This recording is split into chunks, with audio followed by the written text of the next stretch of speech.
সাম্প্রতিক সময়ে যে বইগুলো পড়ছি তার মধ্যে সবচেয়ে ভালো লাগা বইটি হচ্ছে আমার কাছে মনে হয়েছে যে ইউভাল নোয়া হারারির যে আনস্টপেবল আস, যেটা উনি 2 খণ্ডে লেখার চেষ্টা করেছেন। তার মধ্যে আমি 2টা বই আনিয়েছি বিদেশ থেকে। তো সেকেন্ড খণ্ডটা আমি পড়া শেষ করেছি, সেটা হচ্ছে unstoppable us volume 2, why the world isn't fair. এই পৃথিবী, এই জগৎ কেন ফেয়ার না। এত দারুণ একটা বই, যদিও উনি বলছেন যেটা হিস্ট্রির একটা বই, কিন্তু এখানে এই বইটি আপনি পড়লে বুঝতে পারবেন যে বইটি মেনলি হিস্ট্রির না। বইটিতে হিস্ট্রি ছাড়াও ফিলসফি, এখানে কিছুটা আর্কিওলজি, কিছুটা আপনার হচ্ছে ফিজিক্সের ধারণা আসছে, বিভিন্ন ধরনের রেভলিউশনের কথা আসছে।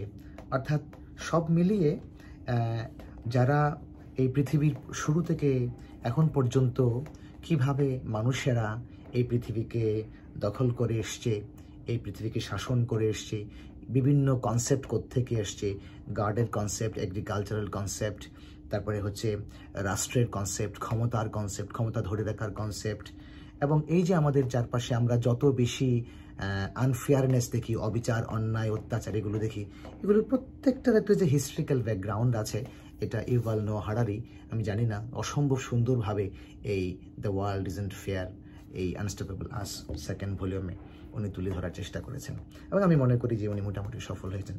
এই বই পেঙ্গুইন থেকে পাবলিশ হয়েছে, বাংলাদেশে এখনও আছে কিনা আমি শিওর না, বাট আপনারা নিয়ে পড়তে পারেন। তো এই বই নিয়ে উনি বলছেন, ইউভাল নোয়া হারারি, যে এই বইটা উনি বাচ্চাদের জন্য লিখেছেন, অর্থাৎ যারা 8, 9, 10 বছরের বাচ্চা কাচ্চা, 11, 12 বছরের, এদের জন্য খুব দারুণ একটা হিস্ট্রিক্যাল বই।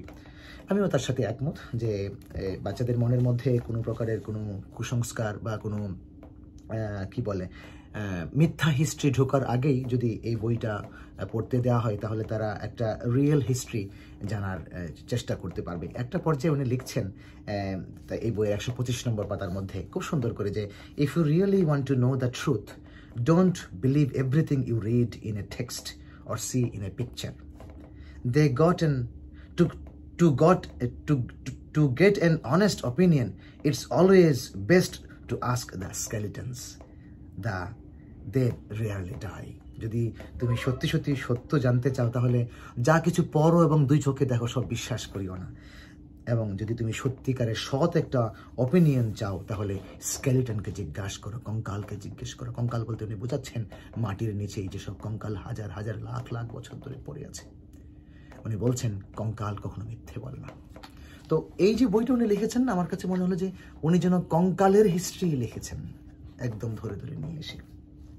তো এই বইটার কয়েকটা পর্বে তিনি লিখেছেন, যেমন একটা পর্যায়ে প্রথম দিকে উনি ব্যাখ্যা করার চেষ্টা করেছেন পৃথিবীর সৃষ্টির শুরু থেকে, তারপরে মধ্যযুগ থেকে এসছে যে গডের কনসেপ্ট কি করে আসলো, যে মানুষ যখন কোনো প্রবলেমের মধ্যে পড়তো, তখন মানুষ তো নিজেদের মধ্যে সমাধান করতে পারতো না, একটা পর্যায়ে হতাশা আসতো, এবং তখন সে কেউ যদি বলতো, ঠিক আছে, আমাদের যে স্পিরিট আছে, let's talk to the spirit. আর স্পিরিটের সাথে সবাই কথা বলতে পারতো না, তো যে কথা বলতে পারতো তাকে বলা হতো স্পিরিট এক্সপার্ট। তো স্পিরিট এক্সপার্ট হয়তো ঠিক আছে, কোথাও গেল, সাধনা করলো, গিয়ে বললো হ্যাঁ এবছর বর্ষা হবে, এবছর খরা হবে, বন্যা হবে, এবং তাকে অনেকেই বিশ্বাস করতো। আবার অনেকেই এই স্পিরিট এক্সপার্টকে বিশ্বাস করতো না। উনি একটা পর্যায়ে বলছেন, ইউভাল নোয়া হারারি, যে এই স্পিরিট এক্সপার্টরাই পরবর্তীতে দাবি করে যে স্পিরিট মানে হচ্ছে, স্পিরিট বলবা না, গড বলবা, এবং আমরা হচ্ছে গডের পক্ষ থেকে অবতার। সো আমাদেরকে তোমরা হচ্ছে খাবার দাবার দাও, ঘর বাড়ি বানিয়ে দাও, যেহেতু আমরা গডের পক্ষ থেকে আসছি। সো উনি বলার চেষ্টা করেছেন যে মধ্যযুগ থেকে শুরু করে হাজার হাজার বছর আগে, 10,000, 15,000 বছর আগে কিভাবে মানুষ এই গডের কনসেপ্টটাকে একটা বিজনেসে পরিণত করা শুরু করলো, এবং হচ্ছে কি করে যারা গড এক্সপার্ট বা অবতার, তারা কি করে বেশি প্রিভিলেজ পেল, আর যারা গডের অবতার ছিল না, তারা কি করে কম প্রিভিলেজ পেল। অর্থাৎ এই যে ইনইকুয়ালিটি, ইট স্টার্টেড হিস্ট্রিক্যালি। তারপরে তিনি বিভিন্ন লম্বা বই, সব তো আমি বলতে পারবো না, উনি বিভিন্নভাবে এগ্রিকালচার নিয়ে কথা বলেছেন। যেমন উনি বলছেন যে হুইট, পৃথিবীর যে এগ্রিকালচারাল যখন শুরু হলো রেভলিউশন, কৃষি বিষয়ে বিপ্লব শুরু হলো, হুইট যে জিনিসটা বা গম, এটা থেকেই মানুষের আস্তে আস্তে ভেজিটেবল খাওয়ার অভ্যাস হলো। তারপরে হচ্ছে এটা আপনার পৃথিবীতে ছড়ায় গেল। তারপরে ইরিগেশন সিস্টেম। তারপরে উনি বিভিন্ন কিংডম নিয়ে কথা বলেছেন, বিভিন্ন রাজত্ব নিয়ে কথা বলেছেন, উনি ইজিপশিয়ান সাম্রাজ্যের কথা বলেছেন, ইভেন আমাদের ইন্ডিয়ান সাম্রাজ্য নিয়ে কথা বলেছেন। এবং একটা জিনিস খুব দারুণ যে উনি বলার চেষ্টা করেছেন যে এই পৃথিবী কন্ট্রোল করার জন্য, এই পৃথিবীতে মানুষের রাজত্ব ধরে রাখার জন্য unfairness is a must. And এই আনফেয়ারনেস তৈরি করেছে কীভাবে মানুষ? By telling you the story. যখন রাজা বা রানীরা বা শাসকরা বা কিংসরা, এম্পায়ার্সরা থাকতো, তারা তো ঘরে ঘরে গিয়ে শাসন করতে পারতো না, ঘরে ঘরে তাদের কোনো সোলজারও ছিল না। So what they made, they made stories, যে এই সোলজার তোমাকে মেরে ফেলবে, তুমি যদি রুল না মানো তাহলে মৃত্যুর পরে তোমার আত্মা হচ্ছে অমুক, এইটা হবে সেইটা হবে, তুমি যদি রুল না মানো তাহলে মৃত্যুর পরে তোমার আত্মা আবার ফিরে আসবে, বাজে জিনিস হয়ে ফিরে আসবে। এবং উনি দেখিয়েছেন কি করে মেয়েদেরকে বলা হতো যে মেয়েরা স্কুলে পড়তে পারবে না, ছেলেরা পারবে। তারপরে উনি দেখিয়েছেন, উনি বলেছেন, ব্যাখ্যা করেছেন যে এক শ্রেণীর লোকেরা বলার চেষ্টা করলো, উনি লিখেছেন একজন ডিরেক্টলি যে ব্রাহ্মণরাই শুধুমাত্র হচ্ছে সমাজের উচ্চ স্তরের মানুষ, যারা দলিত তারা নিম্ন স্তরের মানুষ। এরকম ইজিপশিয়ান সোসাইটিতে ফারাওরা বিরাট কিছু, ফারাওরা তাদেরকে গড দাবি করত, এবং যারা ফারাওয়ের বংশধর ছিল না তারা হচ্ছে ছোট। অর্থাৎ আনফেয়ারনেস এই পৃথিবীতে হাজার হাজার বছর ধরেই আছে, এবং এটা মানুষ সৃষ্টি করেছে। এবং মানুষ সৃষ্টি করেছে কিভাবে? By telling the stories, by scaring other people. সুতরাং উনি মানুষকে বোঝাচ্ছেন, রিডারকে বোঝাচ্ছেন যে মানুষ যদি ক্ষমতা ধরে রাখতে হয় তাহলে যে যত বেশি আতঙ্ক সৃষ্টি করতে পারবে, ভয়ের স্টোরি বলতে পারবে, বা মানুষকে বোঝাতে পারবে, মানুষকে বিশ্বাস করাতে পারবে, মনে ভয় ধরাতে পারবে, সে তত বেশি ক্ষমতা ধরে রাখতে পারবে, ক্ষমতায় থাকতে পারবে। আর যখন মানুষ মিথ্যা বলে ক্ষমতায় থাকবে, ক্ষমতায় ধরে রাখবে, তার মানে হচ্ছে আনফেয়ারনেস দিনকে দিন বাড়তেই থাকবে, এটি কমবে না।